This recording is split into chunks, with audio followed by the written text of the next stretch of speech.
You're listening to a social justice podcast hosted by Nicola Spurling, brought to you by The Flag Shop, and inspired by a social justice coloring book. Hello, this is a social justice podcast. I'm your host, Nicola Spurling, and today I'm joined by Adam Olsen. Adam, can you introduce yourself? Yeah, sure. My name's Adam Olsen. My traditional Coast Salish name is SÄHENEP. Born and raised on Tsartlip village in the JOZHİEÐ territory at Tsartlip First Nation in the SÄHENEP territory.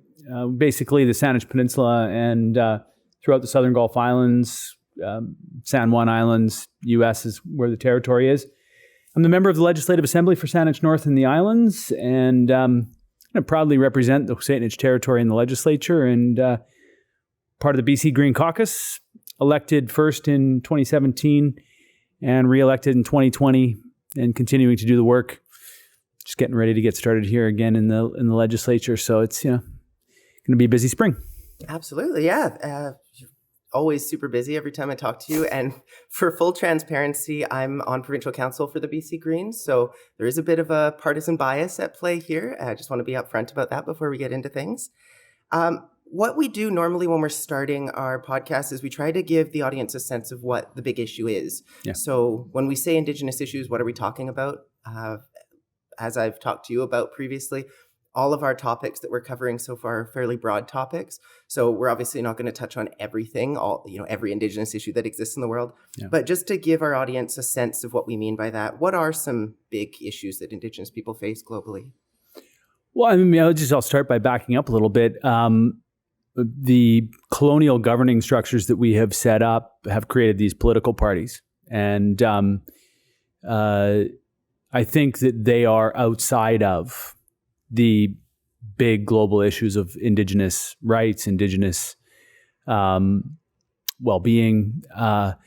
They, in many respects, political parties are part of the problem.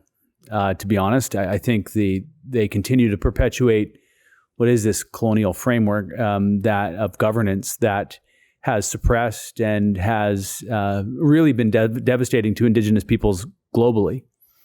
So I just wanted to, I think, identify that there's a partisan bias in a colonial perspective. Mm-hmm. But when it comes to Indigenous issues and decolonizing the conversation, political parties are part of what we need to discuss in that. They are useful vehicles for the system of government that we have. They're not particularly useful when it comes to addressing Indigenous rights, title, and colonization and the impacts of that. In fact, sometimes they are the obstacle that needs to be removed from the discussion. I think I want to just be clear that I can give you my perspective. Yep. And there are a wide variety of different perspectives about where we are, how we got to here, and what we need in order to achieve a social justice lens. Mm-hmm. And true social justice.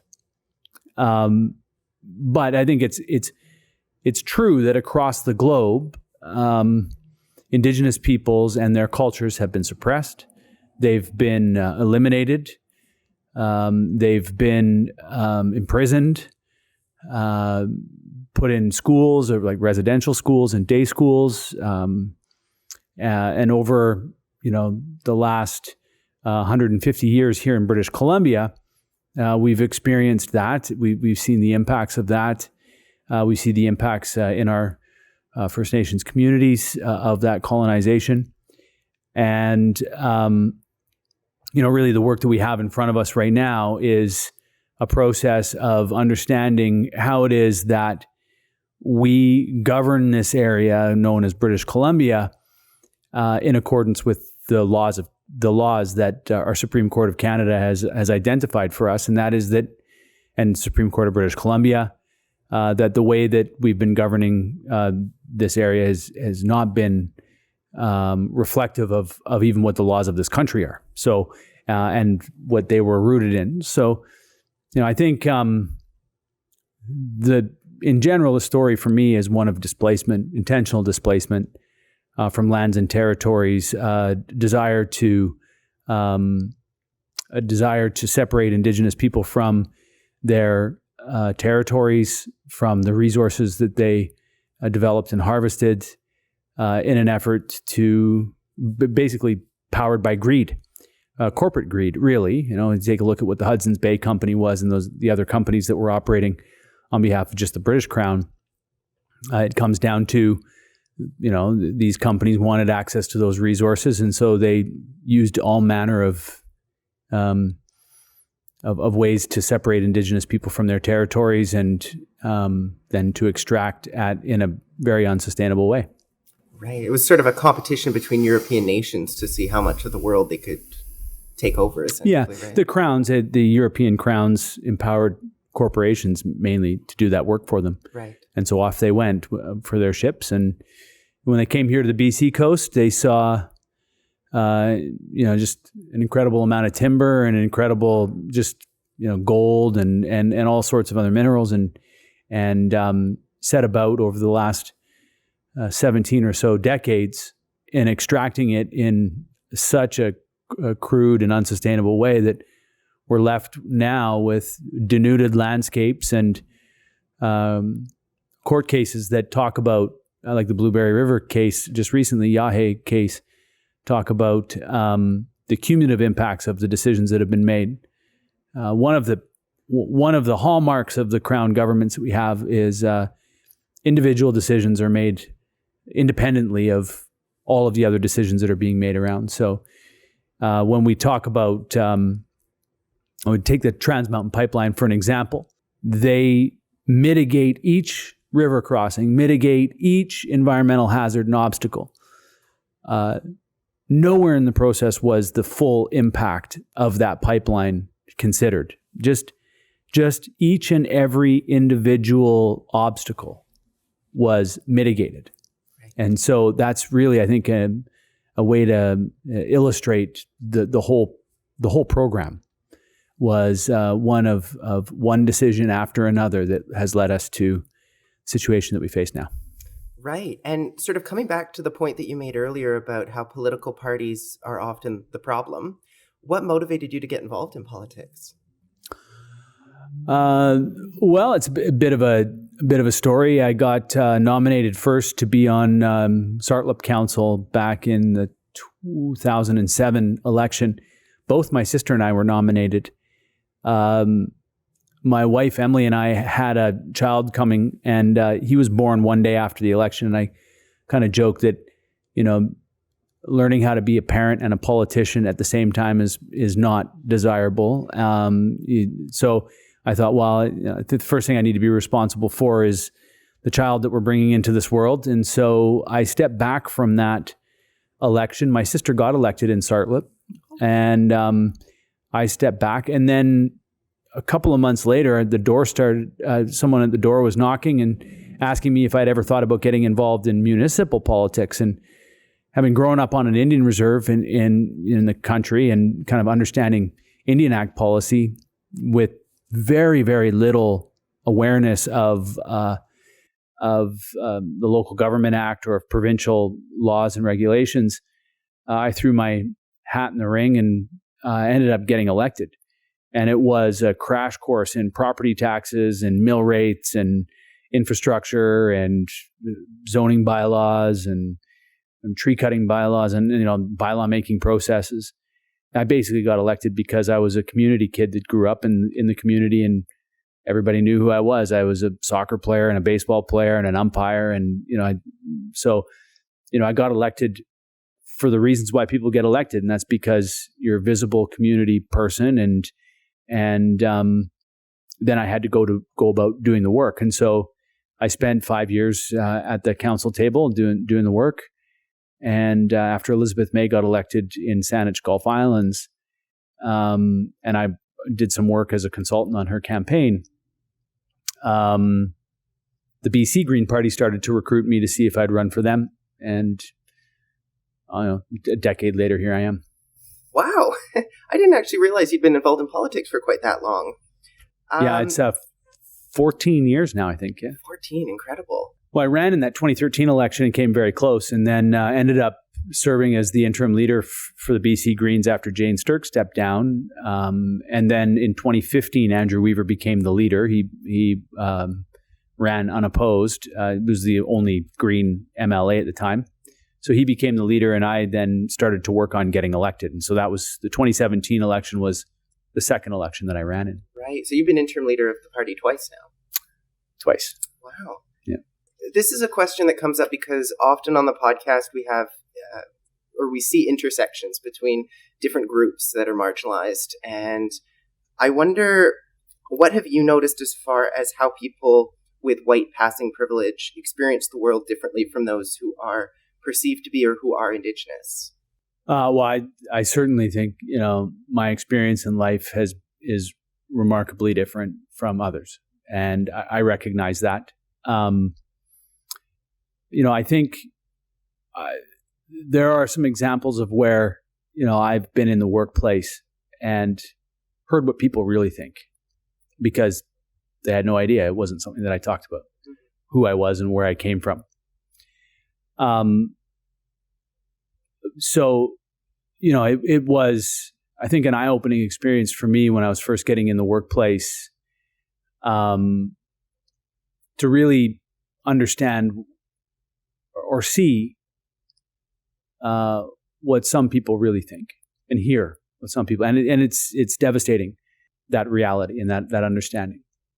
I've always been instructed to be who I am, and the way I look, and that's just the way I look. That's just who I am. I'm a mixed heritage person, so it's not that I'm white passing. I'm a mixed heritage person, but I'm also a XWMETkWəy person, and I really identify with the place that I was raised. I really love the culture that I've been introduced to, and that I've been, the values that I've been taught by my grandparents and by my parents, and I really embrace who I am as SÄHENEP, as a XWMETkWəy person, someone who grew up in Tsartlip. And so, we each have our own experiences in life. And I think what's important is that we recognize the privileges that we have. And we recognize that not everybody has those privileges. And then we do our best to work as hard as we can in order to ensure that we live in a just, compassionate, and loving society. And so for me, I have a role in my community to stand up and speak truth to power, to speak about what I see, to speak about what I hear, and to hold, and in my role as a provincial legislator, to hold government to account. I was brought into the legislature in a good way by my family and by our chief and leaders in my family, and I have a role to play. So, certainly my experience with this world is not the same as that of my relatives. It's not the same as that maybe even of my siblings. But I have a job to do, and I don't let how I appear in this world to get in the way of what I know and what I understand that needs to be done. Well, and it seems like you take those opportunities to speak up where in some situations you might be able to just stay silent and go, people don't necessarily realize that I'm Indigenous and I can use that to my advantage as far as privilege goes. But you're saying, no, I'm going to make this something that I talk about and speak up for the people that need to have a voice in the legislature. Yeah, I come from a very very vocal group, family, people, very powerful people that stand up and speak when it needs to be done, and so I just follow their lead. I want to do the work in a good way. I want to do it in an honorable way. I don't want to be seen as making noise unnecessarily. So, the noise that I make, it needs to be of value. And I think certainly in the legislature, I've stood up and said things that have never been said in that place before. And I think that one of the things about diversity and making sure that our legislative assemblies reflect the population in our province is that when your legislative assembly lacks in diversity, you might have a bunch of compassionate people in there, but they don't see the angles. They don't see all of the different angles in life. If there's diversity in the legislature, then what you can get is you can get a full account of how a policy or how a law is going to impact all of the different diverse needs of people in our society. And so for me, to think that our electoral system has been set up to advantage and to elect certain types of people more often than others, that to me is something that needs to change. And we will make better laws, more reflective laws of this diversity in our society when those people are the ones that are in the Legislative Assembly making those laws. So, the fact that we had a child welfare bill that talked about for Indigenous people changing the laws to allow for Indigenous nations to be able to take control of their child welfare. And I talked about the impact that the deliberate laws that were set by the federal government policy, the impact that had on Indigenous women. And, that really the result of that is missing and murdered Indigenous women. And that's the story that's being told. But there has been a deliberate attempt by our governments, and people are uncomfortable hearing this, but it is the truth, that there has been a deliberate attempt to separate Indigenous women from their families and from their children. And so, in the last session of the legislature, I stood up and gave an hour and 15-minute speech. I'm sure it was uncomfortable for some to listen to, but that's the place that needs to be said, because when we're creating a law and when we're changing the policy, we need to be very clear about what the implications of the current system that's been set up and what it is that we're changing it from. And so, I'm in a position to be able to stand up and speak to that in a way that is legitimate. I have family that have been implicated in the laws and affected and impacted by the laws. And so, I am in a position to be able to stand up and speak to it. I'm not going to hold back. I'm not going to intentionally hurt people's feelings, but if people's feelings are hurt hearing the truth, then we need to make sure that we have a different reality, because the one that we have right now has been intentionally set up to disadvantage specifically Indigenous women when it comes to this law, and many others, actually. Yeah, and that principled stance that you take is something I think is quite admirable, and that idea that we need to have diversity within our elected offices that reflects the communities that they serve is something I'm also really passionate about. That's why we've worked together on EDI work within our party as well. Yeah. It's not, sorry to cut you off, yes. It's not just the numbers. It's not a numbers game. Mm-hmm. You have to, it's not enough to say we had X number of Indigenous candidates. Mm-hmm. Answer the question. How many Indigenous candidates were run in ridings that party intended to win? Right. Were they given a chance? That's exactly right. You could be running people in ridings that are never going to be a riding that your party is successful in. Mm-hmm. Those numbers don't count to me. It has to be an honest attempt, not a dishonest attempt. And unfortunately, the way it's framed in a lot of the partisan politics is at its core dishonest. And I've seen that happen with other parties. That was part of why I ran with the BC Greens in 2017, was because they reached out and said, do you want to run as a candidate, knowing that I was trans? And I said, well, not if I'm going to be that token candidate. And part of that is running in a riding where you're not going to get elected, and part of it is not having the support of the party. And there's all sorts of factors involved, and I've seen it play out in other parties where I've seen trans people just put on the roster essentially as a way of saying, look, we tick this diversity box, and it's not accomplishing what you really need to accomplish, which is getting those people elected, making sure that those voices are heard. Yeah, and for us, for the party that I'm a part of, we have a big hill to climb. Mm-hmm. We have a lot of work to do on this, and it's not going to be, it often comes in the election as kind of like a gotcha moment. And it shouldn't be leveraged as a gotcha moment either. It should be a kind of a sobering reality of all of the political institutions that are competing in a democratic election.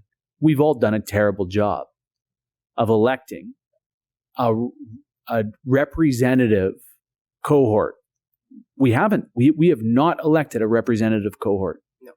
No. There are many people that live in our society today who are not reflected in the Legislative Assembly right now. And we are not doing those groups a service. There is no way for us to be able to truly understand the world as those folks live it. We can hear about it, but we've not experienced it. And so it's really important to be able to have someone stand up and say,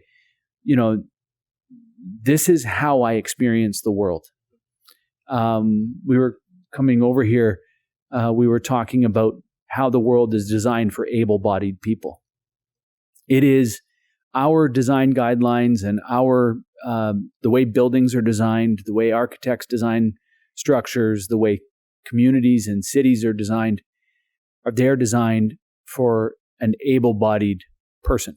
Mm-hmm. And it's actually even more specific than that, but we just stick with able-bodied.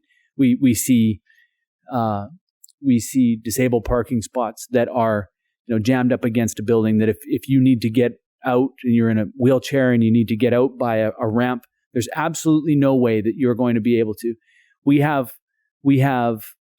folks that live their life in a wheelchair that are driving around our neighborhoods, around and around and around our neighborhoods, 45 minutes late for their doctor's appointment that took them weeks and weeks to get, that they miss because we have not designed a community that is inclusive of them. That we thought of we thought of putting a disabled parking stall nearby, but there's a tree right where the ramp comes out of the right.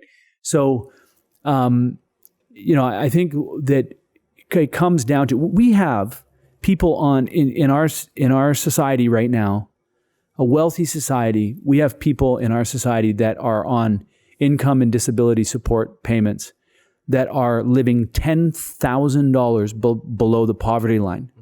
And we have a provincial and federal government that pretend to be progressive. And I say pretend to be progressive because a progressive federal and provincial government would not allow the vulnerable people in our society, when it was raised to their attention, they would not excuse it. Mm-hmm. They wouldn't allow it to persist. They would say, how is it that we have a poverty line and we allow folks to persist $10,000 below that poverty line? That's the base minimum. Mm-hmm. And the support payments for folks that have been injured at work or, are not able to I just think it just is so inexcusable that that's the situation. And so I think, what our work needs to be is to elevate those voices in the Legislative Assembly so that, the discomfort that maybe they feel around Indigenous issues, that the people who are making the decisions are feeling that around the wide diversity of issues that they need to feel. It's then that we're going to be creating an inclusive society that is thoughtful about all the different angles that exist out there and in the world. Yeah, and I mean, that's part of what we're trying to accomplish with this podcast, is giving everyone an understanding of these different social issues and how they intersect, because it's interesting that you started talking about disabilities, since we just had a podcast on disabilities as well. So there's a lot of crossover in the kinds of conversations we have. And to bring it back to Indigenous issues and your involvement on a provincial level, there's a couple provincial issues that have been on my radar that relate to this topic. One of those is the Coastal GasLink pipeline. Mm-hmm. And we recently saw some stories coming out about how the construction of the pipeline has been damaging salmon spawning grounds, and the company in charge has been receiving fines for environmental damages. So can you explain how that ties in with Indigenous issues as well? We need several podcasts, a series on this. Mm-hmm. I just actually, I have a podcast. I'm just going to do a shameless pitch here. Go for it. It's called the Public Circle Podcast. I interviewed or had a conversation with JOZHEEP, who's the chief counselor of the Squamish Nation Council. And we talked about the complexity of Indigenous leadership, Indigenous governance, historical and then kind of the colonial version through the Indian Act and chiefs and councils.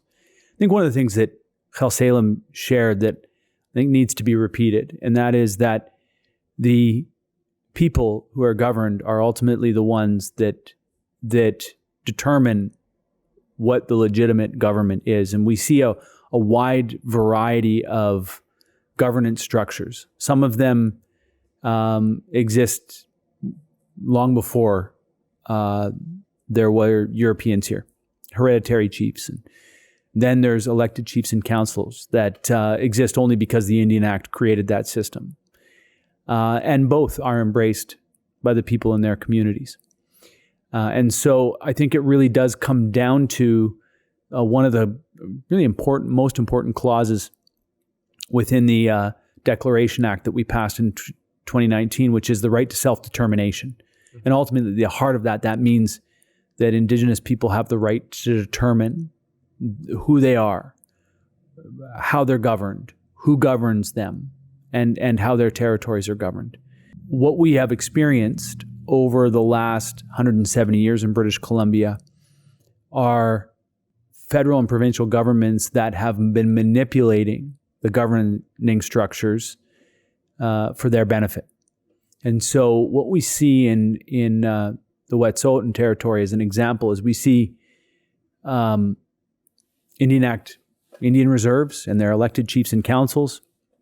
And we also have what we've seen is a very well-defined hereditary system that was involved in a landmark court case, Dalgamuch, Gisteway. That was in the 1990s, that case. And it was one of the first cases where title was starting to be defined. It wasn't defined in this case, but it said, look, it exists, and there is that. The reason why I'm raising this is because the federal and provincial government understood that there was a more complex governing structure than just simply the Indian Act chiefs and councils that were created. But yet they chose to sign agreements with those governments and provide economic benefits for those governments while ignoring what the Supreme Court of Canada court case had said when it came to the hereditary chiefs and councils and the surrounding territory. It's not for me to determine what the Wet'suwet'en or the Gitxsan or the Squamish people and the governance structures that they have and that they uphold. That's for, and when I embrace the right to self-determination, I embrace the right for my relatives to be able to choose a governing structure that reflects their needs, reflects their desires, and perhaps, reflects 2023 or reflects a governing structure that has existed in that territory from time immemorial. That's their right to define that. What I've been very critical of is when the provincial and federal governments know better, but yet they continue to act with a very colonial mindset, which is how do we get what we want, which is the money and the access to the resources. And when they manipulate and complexify a situation willingly, and then they put the communications out there that confuse it, that to me is what is, really like unfortunate and the thing that I'm going to call out. And are you talking about like pitting the elected councils and the hereditary chiefs against each other? Generally, what we've seen Indian Act policy do has been a process of turning families, turning Indigenous communities against themselves. Absolutely. It has been a process of picking winners and losers.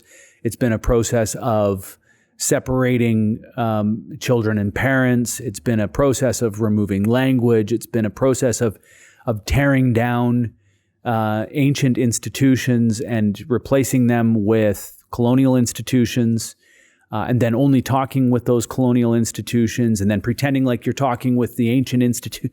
It has been a deliberate, I was just at an event and I was just talking about the environmental racism. I talked about it in the legislature, the environmental racism of federal and provincial government policy. federal policy when it comes to shellfish harvesting, completely detaching Indigenous people from their food harvesting areas is an act of, closing shellfish harvesting areas in perpetuity and not testing, but saying, no, those are poisonous, you can't harvest there. Or the forestry practices of the provincial government where they will spray pest species like salal, which has existed on the landscape here for as long as we can ever remember. It's an integral part of a healthy forest, or salal and all the 14 types of berries and mushrooms. Those are all part of an interconnected, biodiverse, rich ecosystem that Indigenous peoples have harvested. And now we've got the Ministry of Forests here in BC spraying them and cutting them down because we want to advantage tree harvesting. Those are environmental racism. Those are practices of environmental racism. And so, yes, the federal and provincial policy up until now has been deliberate and intentional in its attempts to disrupt Indigenous governance systems. Back in the early 20th century, we weren't allowed to practice our potlatching, weren't allowed to practice sundances. Those are ceremonies that, then actually only the people that were able to travel to secret locations to practice them were able to continue. So some families have those practices and some who weren't able to travel didn't. And it was it was deliberate and intentional. And so, yeah, I think that in the situation that I gave you, I think that it's more pertinent for those folks to be speaking about their own business. But what we have seen and what I've witnessed from afar is the deliberate attempts to interrupt and disrupt and to pit families against each other and to make it Ellis Ross from the Heisla and myself on a morning radio show in Vancouver here arguing about policy. That's exactly that is just a replication of what has been created time and time again. Mm-hmm. Look at these Indigenous people fight. They can't even get along with each other. How are they ever going to, why would we get, and this just inspires a mistrust. Why would we give them money? They can't even listen to them. They're arguing on the radio. So, I think that it's kind of the deliberate outcome of government policy, but it's also become part of our culture and our society, unfortunately. Right. And it seems like it's very challenging to separate our society from that because, or at least in Indigenous led areas where you have those conflicts between Indigenous groups or between people within the one Indigenous group or between hereditary chiefs and elected councils, where that sort of colonial lens that's been applied and the way that government has tried to get what they want has created these systems that now we have to figure out how to dismantle. Like when you have, for instance, an elected council and hereditary chiefs and they can't agree, and we're saying, okay, we believe in self-determination. What does that look like as far as reconciliation works? Do we just avoid pushing any projects through those kinds of territories, regardless of whether Indigenous people want them or not, because we know that it's going to create conflict? Or do we say, here's an idea, it's in your court now, figure out what you want to do? What does reconciliation look like when it comes to these very difficult situations to navigate? Well, I think it's not, self-determination is not about, I think it's about us stepping back. When I say us, I mean like the provincial government. That's a body that I represent. I'm a representative of it. Mm-hmm. Stepping back and putting the resources in place for those discussions to happen. Supporting initiatives within communities that create those houses of governance. There's a very beautiful new house that was built in a neighboring village of mine in Tsleil-Waututh. Our relatives in Tsleil-Waututh built a beautiful new longhouse there. In that longhouse, there's a lot of cultural work that gets done in there. And that's the historical governance of our community. And, even though there might be some, kind of political differences or whatever between the neighboring nations, it's in those traditional homes that the governance plays out and that it happens. And it happens through ceremony. It happens through societies that families are part of, and it happens in birth and coming of age and death rituals, that families step up and support each other. I've just gone through part of that in my family, and it starts to create some social hierarchy and order and interactions with each other, and good interactions with each other. And so, I think ultimately the problem has been governments inserting themselves into the middle of the conversations, like they're going to be the ones that are going to solve the problem. Mm-hmm. They won't be. I won't be the one that solves the problem. I might be a part of a solution in my home territory. Mm-hmm. But really, I think the message that needs to be, get out of the way. Right. Stop talking, right? Stop thinking that the government's going to be the one to solve the problem. Put the resources on the table so that the community has access to the capacity to be able to do the work that needs to be done. Stop putting a timeline on it that is meaningless. These relationships have existed for thousands of years. What's another 2 weeks? What's another month and a half? Yes, we have our timelines, but they are meaningless in the grand scheme of things. They are simply constructs that we've wrapped around the desire for us to do what we want to do.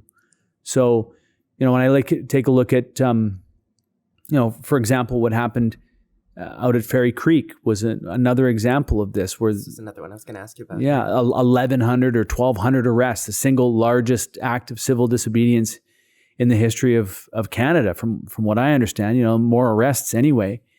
And instead of getting out of the way and having options on the table, the provincial government almost assured that logging was the only context that they were going to have that conversation in. Mm-hmm. Even if the nation did want to have conservation or conserved areas, the only way that there was going to be any revenue for the community is if those trees fell. Otherwise, there's nothing. Mm-hmm. And so, and instead of stepping back and understanding that this toxic environment was evolving, what do we have? We have the Minister of Indigenous Relations going in and renewing a forest and range consultation and revenue sharing agreement in the middle of that timeline and enshrining colonial and racist clauses into in the conversation. I raised this. I ranted in front of whatever minister was standing up in estimates for an entire spring session. Thankfully, they've, Minister Rankin has now changed that. There's still 140 of those agreements. And basically, when the NDP was in opposition, they called those agreements take it or leave it agreements, meaning they're signed under duress. The Crown is going to log this area. If you want cash, sign this agreement. If you want no cash, don't sign the agreement. Basically, but the trees are falling. Mm-hmm. So what is a chief and council supposed to do in that situation? Mm-hmm. They need healthcare, they need education, they need housing, they need all these things that everybody needs, in terms of to support the basic needs of their community.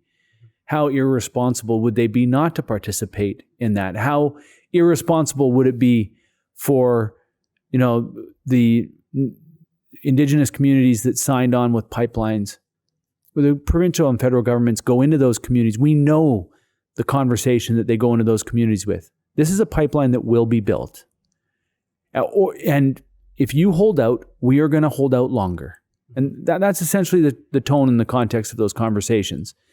And anybody who denies that's not being honest. And so I think that's important to point out, that if they say, no, that's not no, it is. And it's happening. It's happening recently. It happened recently.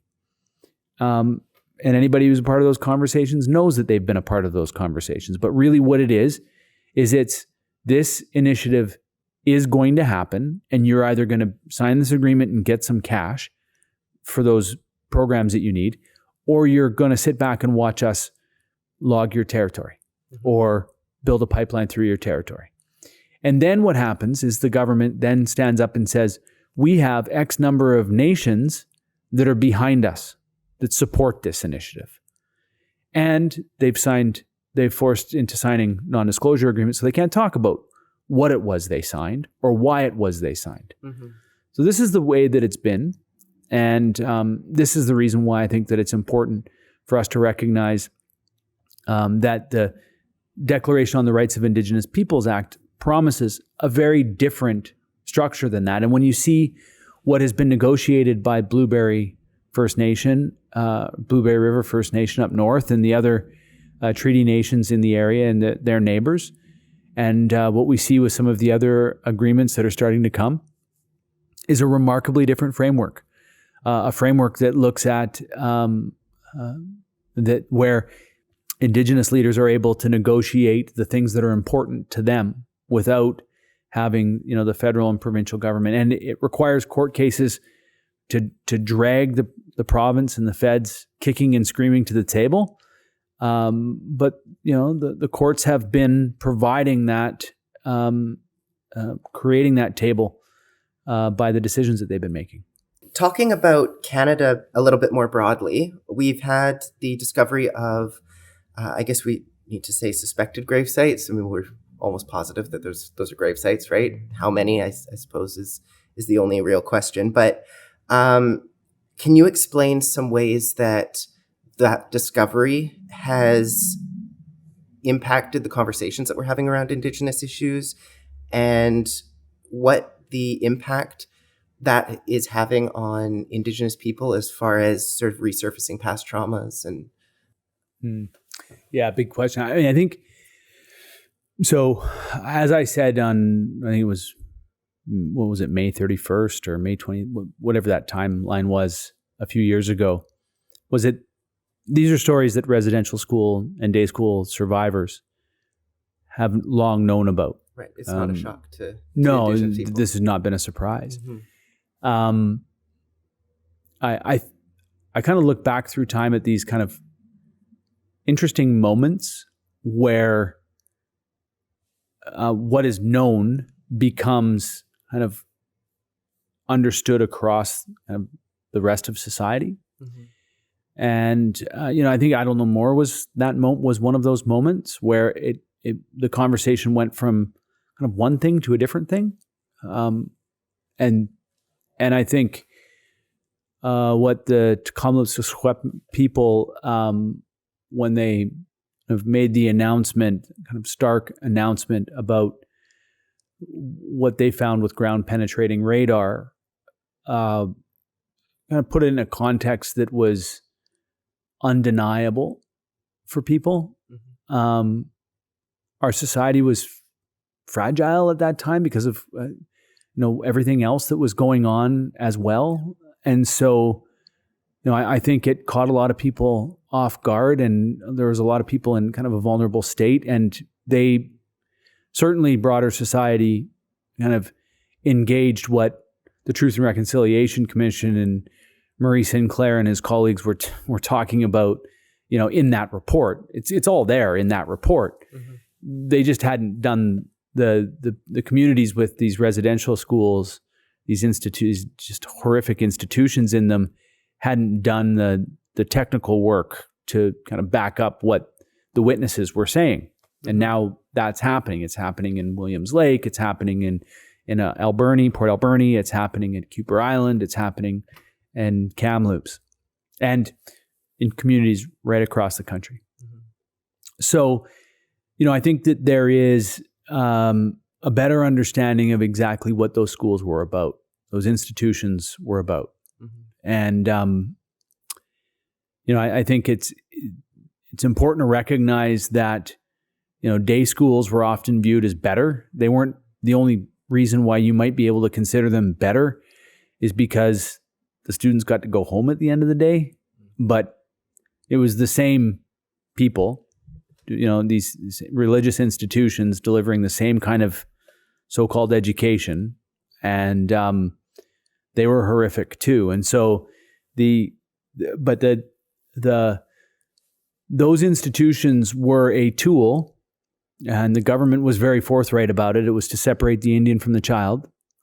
And really what that was about getting rid of the Indian problem, right? And so...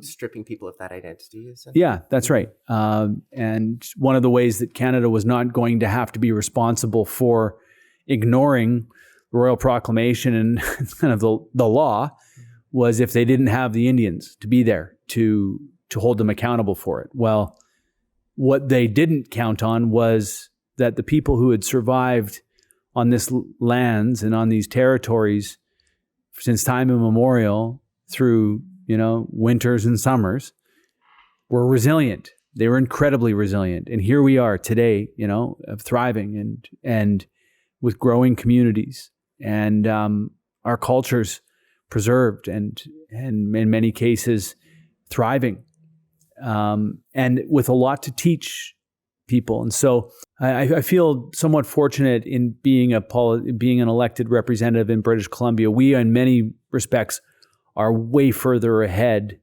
all of the other provinces in this country with respect to understanding and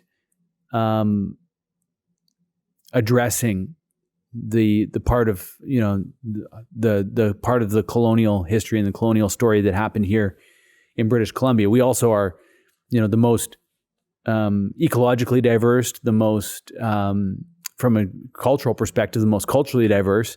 There's more languages and more cultures, Indigenous languages and cultures here in BC than maybe even the rest of Canada combined. There is a lot of diversity here. And this isn't to undermine the other cultures. This is just to say that British Columbia has 30-something distinct linguistic groups. We've got scenarios in this province where, the languages of neighboring nations are like English and Cantonese. Like that's how similar they are, right? So a remarkable diversity in our province. And so we were really at the forefront. We've been at the forefront in BC. The Union of BC Indian Chiefs and the history through the 50s, 60s, and 70s, the court cases are BC court cases.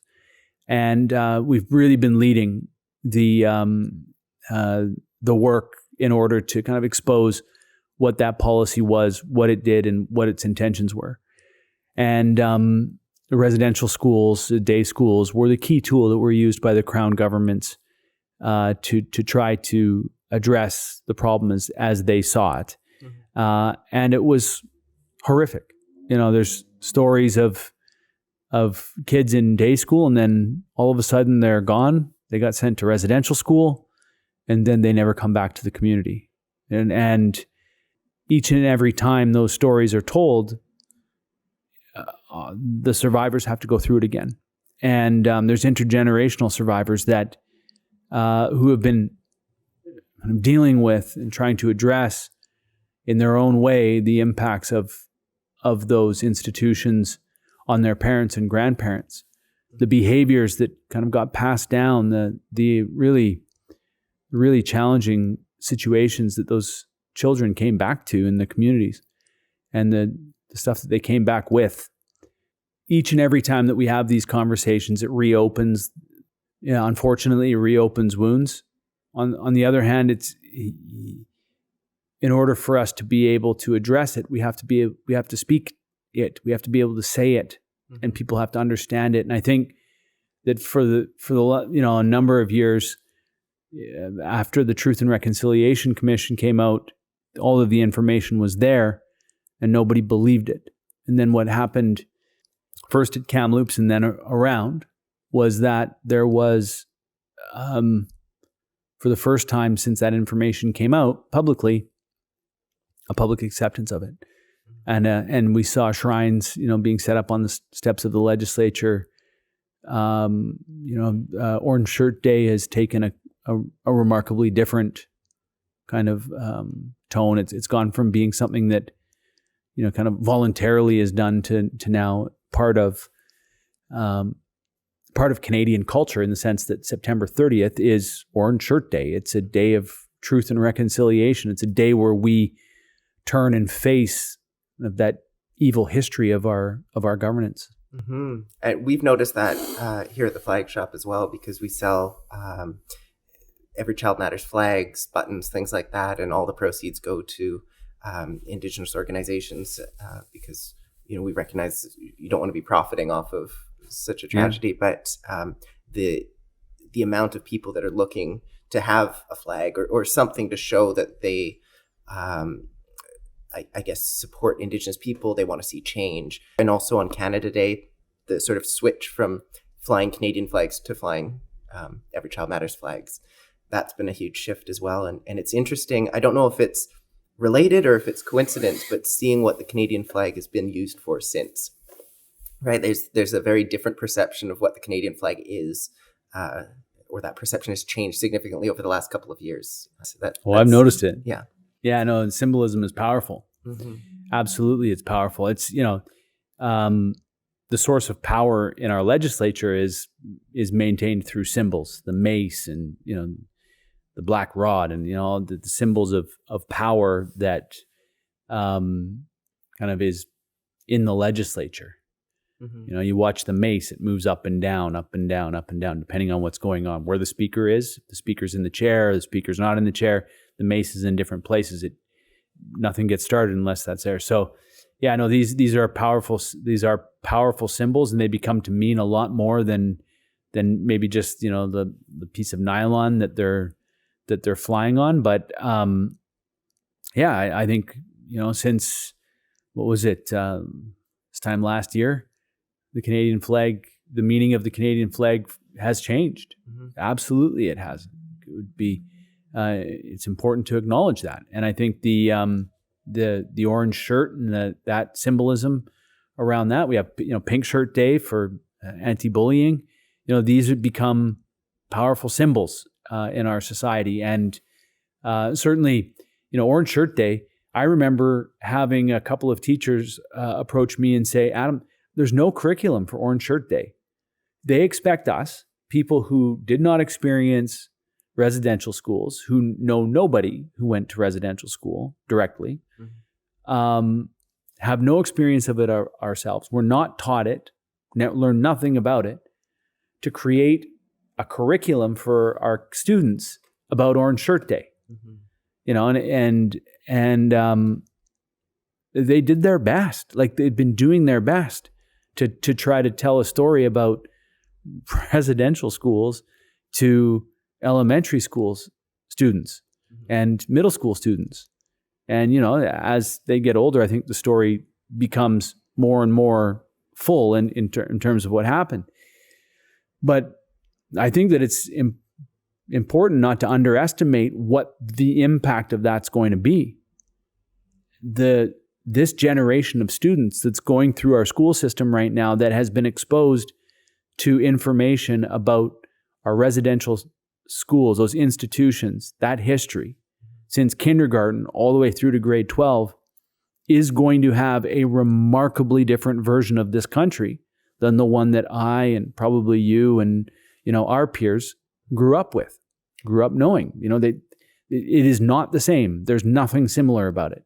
No, I mean, I think about when I was in elementary school, we went to a longhouse in Squamish, and that was not something that was regularly planned. Our teacher made the decision to bring the class there, but I don't think other classes were doing that.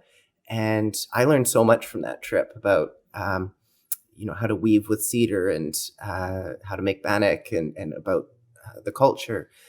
And the only thing I found that was more impactful as far as learning what the struggles that Indigenous people have gone through, what it means to be Indigenous, has been to go to the Tsleil-Waututh First Nation.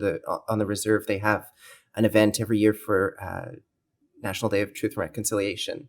And that was eye-opening because there were people there who had actually been through the residential school system and were able to speak to what that was like. And it was an extremely emotional event, but I feel like I learned a lot. And it was also nice to see that there were, I think, 200 people that showed up, which is maybe 20 times more than previous years. So something in the community clicked and people went, I want to know more about this. People, I guess, recognizing that we don't know enough and we need to learn more to be better allies.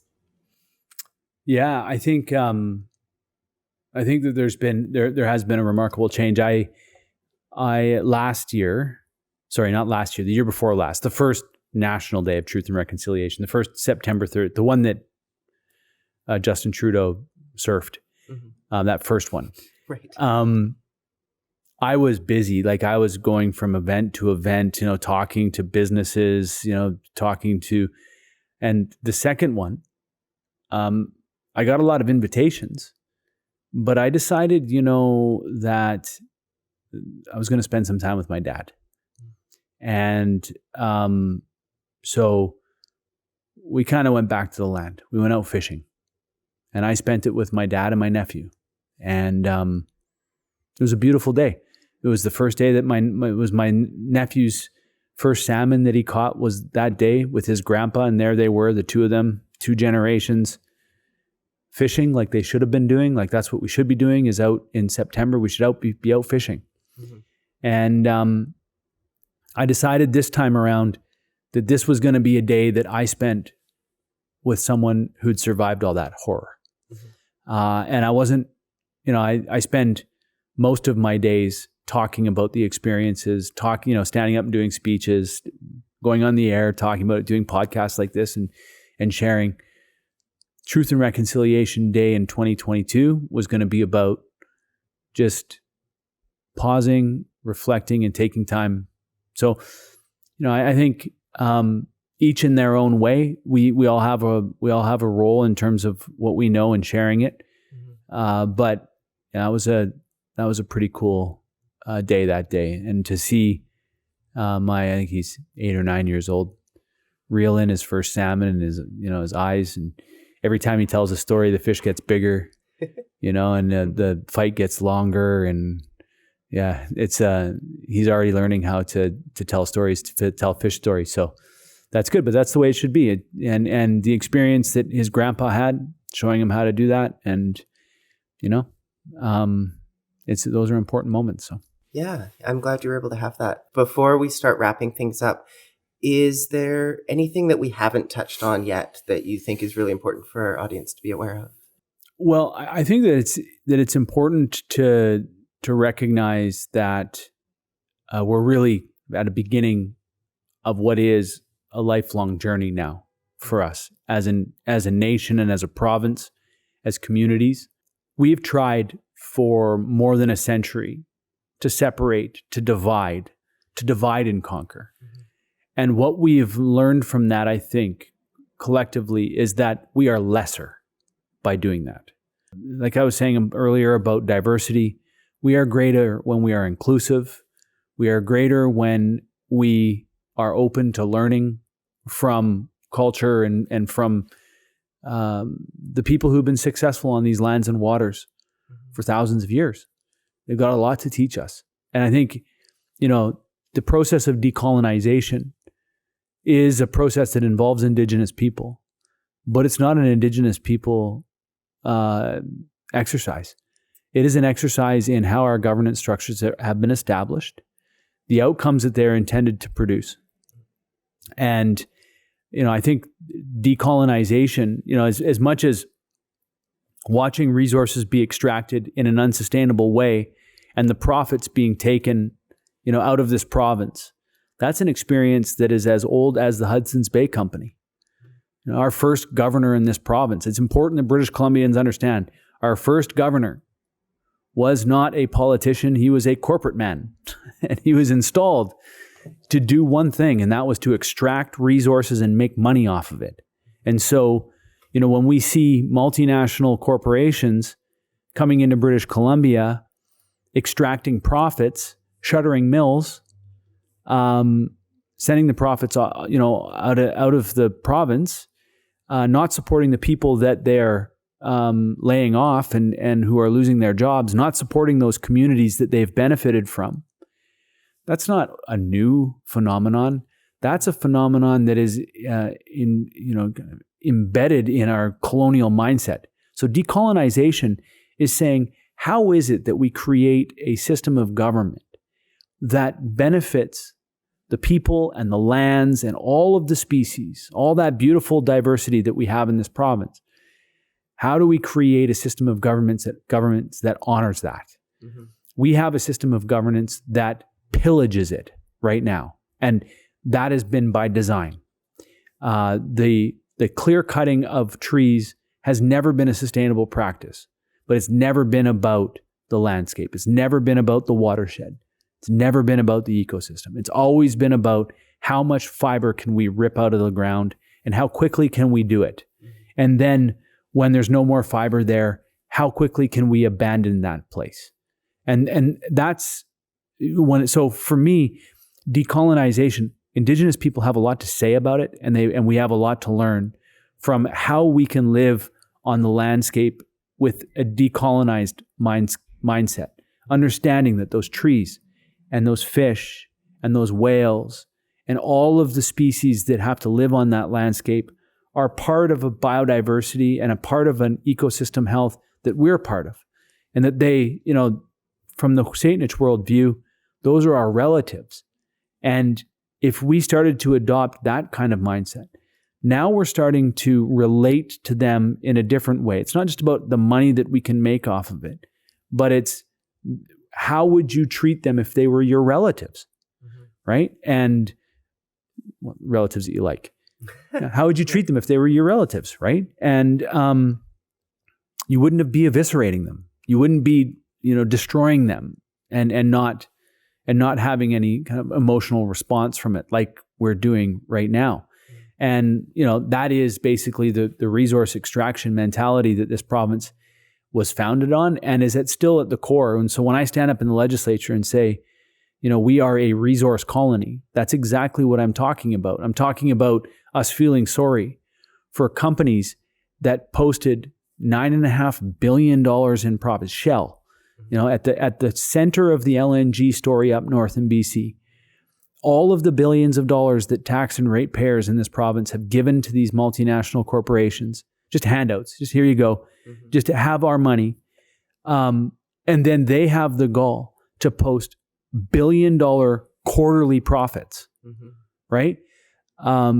This is a type of, and we have, the governing party right now, the BC NDP. We have the former governing party, the BC Liberals, who claim to be free enterprise. That's the most expensive form of enterprise I've ever seen in my entire life. There's nothing free about it. It's corporate welfare. And that corporate welfare is actually enshrined in a colonial mindset.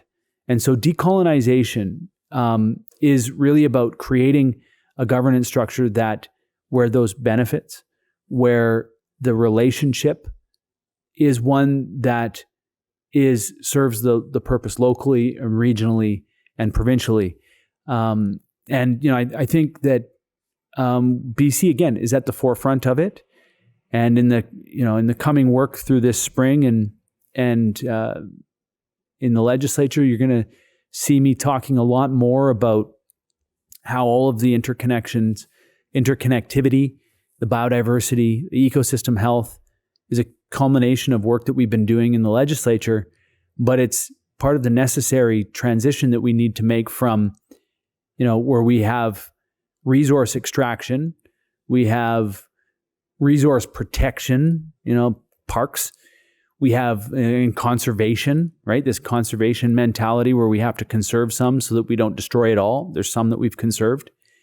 To restoration, which is actually the really exciting part of this, that Indigenous people who have been living on the landscapes are going to be really, really critical and key teachers for us to say, how do we restore these ecosystems back so that they are functioning, so that we're honoring all of the diversity of species that live there, but so that then we can live in a resilient place that then, isn't, we're not suffering from the wild swings of weather that we're experiencing, and that, when the rains come, the landslides don't follow, right? When the heat comes, we've been taking care of our forests. So there's going to be wildfires, but they're not devastating. So that's the work that we have ahead of us.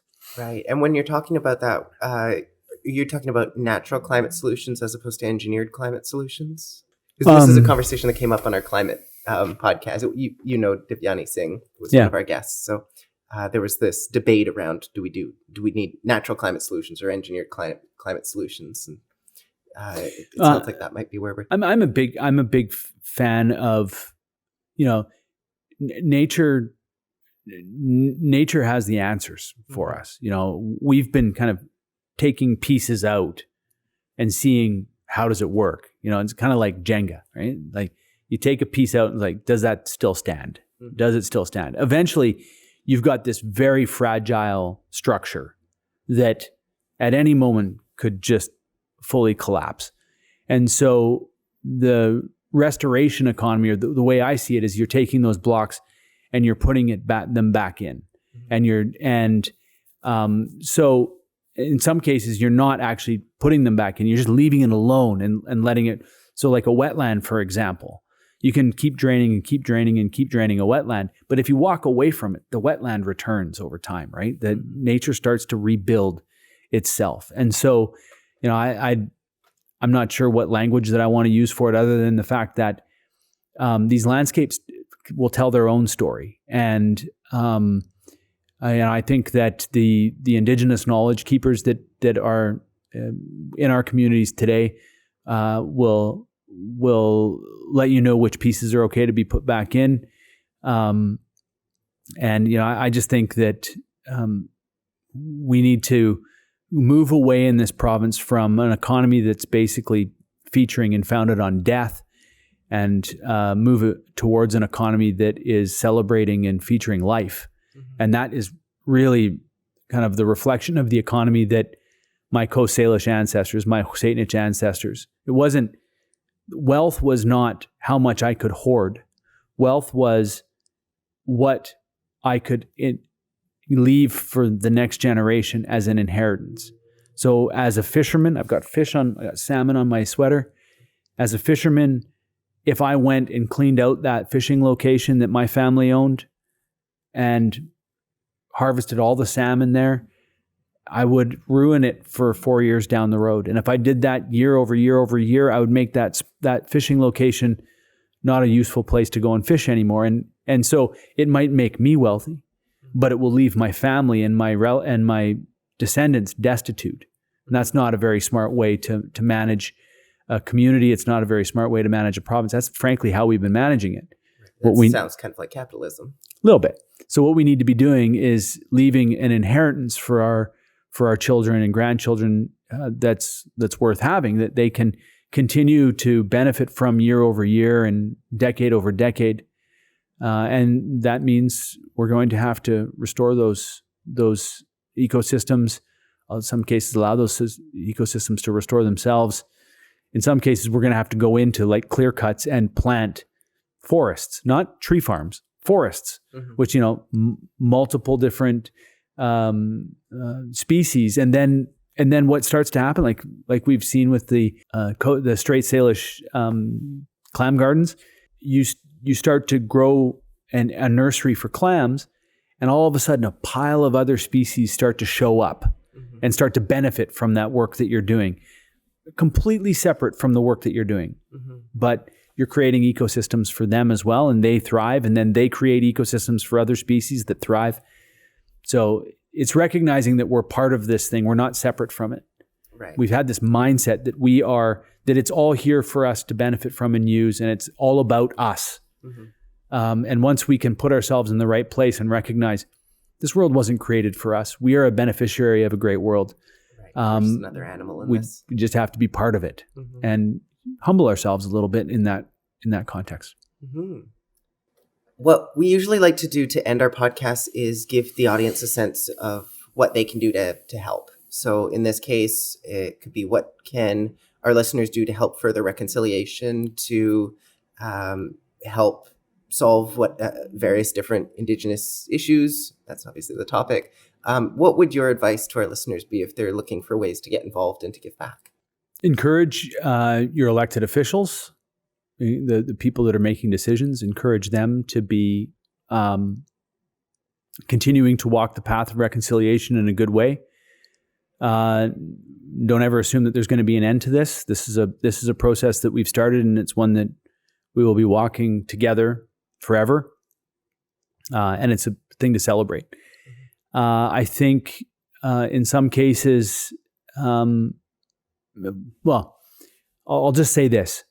My dad has always, whenever we've participated in or attended events in our communities, my dad has always encouraged us to ask fewer questions and to watch much closer. And so you can learn a lot by just watching. And you're going to have a lot of questions, and you're going to want to know about what's going on. But the best way for you to find out what's going on is just to watch, and watch very, very closely. So when you go to an event, pay close attention to what's happening. When they're paying witnesses, what are they doing? Why are they doing that? The picture and the process will become clear over time if you're paying close attention. And then I think the final thing that I'd just say to this is that there are so many books now on these topics, and I've started a book club with my dad, and it's a great place for us just to have a conversation about the issues that are raised in these books. So we just finished reading Jody Wilson-Raybould's book, Indian in the Cabinet. We're moving on to our next one. We've read Art Manuel's book, and we've read Thomas King's book, and we're gonna keep going. I think Clarence Louis's book is coming up, right? So read these books that are out there now. You can go into a bookstore, and almost every bookstore has got a section of Indigenous authors. Get a better understanding of what our Indigenous leaders and kind of thought leaders are thinking, and what they're putting out there. Because it's not like you're going to find that everyone's in wild agreement with each other. You're going to find that there's a diversity that, and there's going to be people that, don't agree with much of what I've said today. That's fine. That's great. We've got a wide, diverse set of beliefs and values. But they do come back down to, I think, some core structural beliefs about living in a good way on the lands and the waters, having good relationships with our relatives, all of the other species that are out there. And so I would just say, be careful about how you're living, and read as many of the authors as you can to gain an understanding of who Indigenous people are and their principles and values. Wonderful. That was such a fantastic way of wrapping things up. Thank you so much for being a guest today. I always love hearing your perspectives, especially when it's a subject that you're passionate about. This has been a social justice podcast. Our topic today was Indigenous issues. I'm your host, Nicola Spurling, and I was joined today by Adam Olsen. Cool. Thanks for having me. You've been listening to a social justice podcast hosted by Nicola Spurling, brought to you by The Flag Shop, and inspired by a social justice coloring book.